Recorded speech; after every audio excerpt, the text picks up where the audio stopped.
Chapter 1. I am. Life, in all its activities, wherever it manifests itself, represents the all-powerful Creator in action. Because they don't know how to apply thought-feeling, humans interrupt the passage of the essence of life. Otherwise, life would naturally express its perfection in all its moments and emotions. Life's natural tendency is to live with love, peace, beauty, harmony, and opulence. Whether or not you make use of these benefits is indifferent to life itself. But they keep appearing, more and more, to manifest their perfection, always with the life-giving impulse that is inherent to them. I am. I am is the activity of life. It's unbelievable how the most sincere students don't always grasp the true meaning of these two words. When you say, I am, feeling deeply, you contact the source of eternal life, so that it can run its course unhindered. In this way, you open the door wide to its natural flow. When you say, I am not, you close the gate that generates the flow of this great energy. I am is the full activity of God. I have placed the truth of God in action in front of you infinite times. I want you to understand that the first expression of every individualized being, anywhere in the universe, whether in thought, feeling, or word, is I am, thus recognizing his own victorious divinity. The seeking student, in trying to understand and apply these powerful laws, has to maintain strict vigilance over his thoughts and attitudes. Because when you think or say, I'm not, I can't, or I don't have, you're suffocating the magna presence within, even if unconsciously, in a tangible way, like putting your hands around someone's neck to stop them breathing. The difference with this gesture, in the external form, is that you can, with thought, govern your hands and loosen them at any time. When someone makes a declaration of not being, not having, or not being able, they set in motion the unlimited energy, which continues to act until its action is annulled and transmuted. This shows the enormous power you have to qualify, order, and determine the way in which you want the great energy of God to act. I tell you, dear student, that dynamite is less dangerous. A charge of dynamite would disintegrate your body, while ignorant thoughts, thrown without control, stop the wheel of reincarnation indefinitely. Humanity should be informed that people die and reincarnate, most of the time, in the cities where they used to live, because they have formed roots that attract them to the same place. The seeking student, when reincarnating, must give the following command: next time, I will be born into a family of light. The doors of progress will be opened to him immediately, just because of the sincerity of this request. As long as a decree lasts without being stopped, transmuted, and dissolved, it will continue to reign per secula seculorum, at the individual's own will. See, then, how important it is that you know what you are doing by using incorrect attitudes, even thoughtlessly. You are using the most powerful and divine principle of activity in the universe, the I am. Understand, this is not just an activity, an oriental, foreign, vain, or frivolous idea, nor is it a possible exaggeration. It is the highest principle of life, used and expressed through every civilization that has ever existed. Remember first that every life form, conscious of itself, expresses the I. Of itself, expresses the I am, which is much more than the simple I exist. In his contact with the outside, with incorrectly qualified activity, the student can accept things that are inferior to the I am.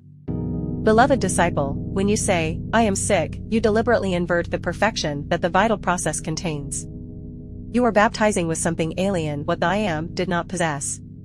Through many centuries of ignorance and misunderstanding, humanity has carried false concepts that have deteriorated even the atmosphere around it. I must repeat, then, that when you announce I am sick, you are announcing a blatant lie with regard to divinity. She, the I am, will never know illness.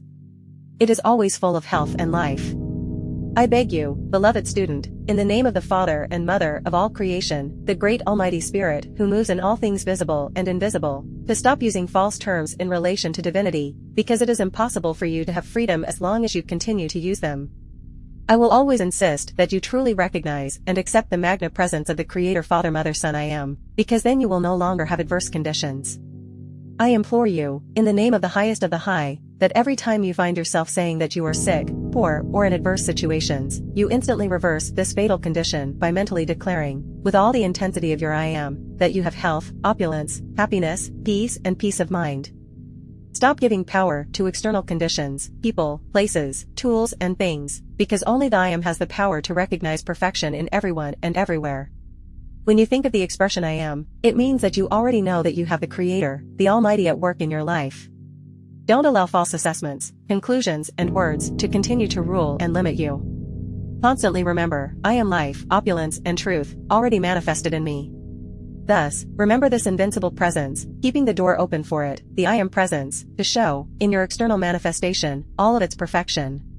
Exclude from your thoughts the belief that if you continue to use wrong decrees, somehow your life will improve or manifest good things. It is impossible for this to happen. In the pastures, irons are used to mark the cattle. I would like to be able to mark you with another iron, the incandescent iron of love, which would fix the I Am in your consciousness, and you would not be able to escape the constant use of this great and glorious presence that you are.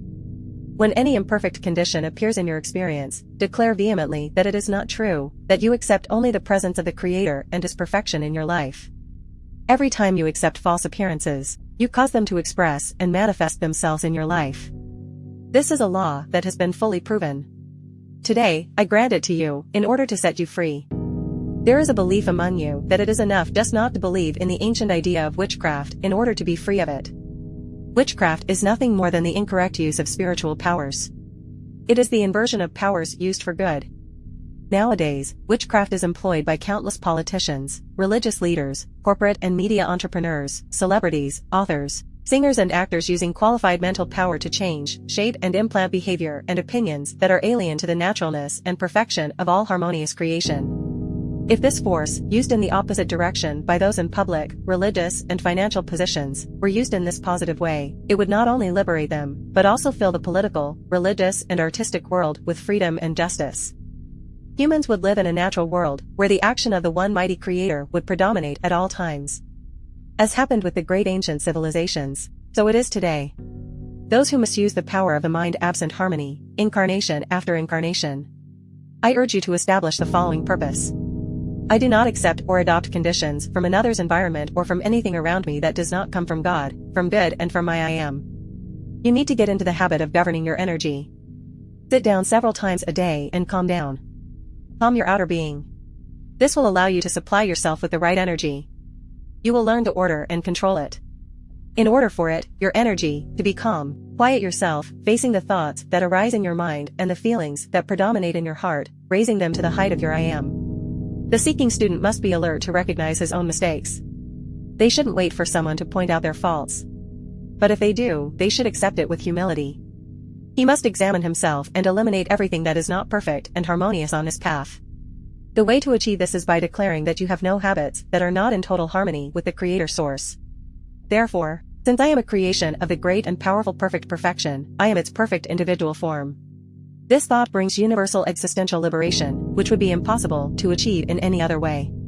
Remember, no one can do anything for you, you must do it for yourself. In this work, in this teaching, and in this radiation, all the old things of the individual come out to be consumed. Before complaining about the things you experience in yourself and in your world, remember that they can be transmuted. Be careful not to fix your attention on those things you want to get rid of. You mustn't remember what didn't work out. Isn't it wonderful that, after centuries of building up limitations, you can soon remove them and gain freedom through your own efforts? The quickest way to achieve this is to use humor. The light-hearted feeling that joy gives you allows for marvelous manifestations in the manipulation of feelings. If you strive to invoke the law of forgiveness, you can consume all the bad creations of the past with the transmuting violet flame and you will be truly free. You must be aware that the violet flame is the active presence of the Almighty at work. When you feel the desire to do something constructive, strive with all your inner strength to achieve it, even if you don't see the immediate manifestation. Don't worry, because the fruits will inevitably come.